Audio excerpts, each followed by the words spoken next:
But later I had to call him when I called into a show, I think in 2020. I said, you were right. You're right. Well, curious, what made you come to the point where you recognized that he was right?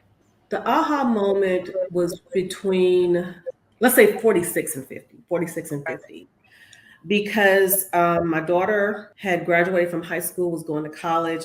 I've always been, kind of like my dad said earlier, he used to say, I was fine, but now I'm just cute. So I used to be fine, but now I'm just cute. And when I was fine, I had all this, these options.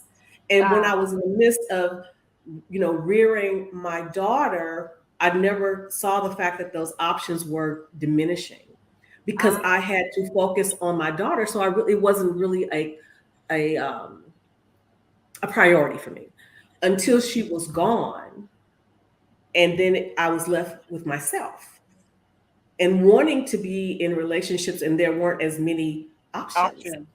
And that's when it started to be real to me, because I hadn't paid attention to it through those years, if you will, because again, I was always fine. What happened was, once she had graduated and gone off to college, I was getting in these relationships and I was not getting the results that I had hoped for.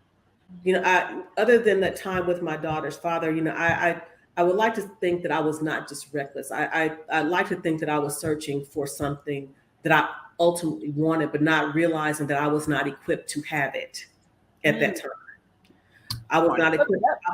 I wasn't equipped to have it. So after a bunch of failed relationships, and in the midst of this, I was going to therapy for some other things that I was dealing with. But the turning point was a relationship at the age of 50, that the warning signs were there that I ignored, that I justified, that I think because I had gotten to a point, and I was talking to my dad about it, realizing, okay, I'm 50, my chances are, probably none. Let me get what I can get. Let me hold on to this, but not realizing I still needed to have some standards. So I got into this relationship that ended violently.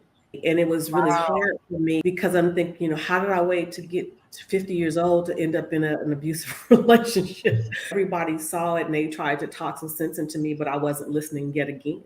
That there were red flags that I did not pay attention to, because I'm not going to say I didn't see. They were there. I just ignored them. And again, thinking that I was helping him or inspiring him, but what I came to find out that I wasn't inspiring him. I guess maybe he felt I was emasculating him.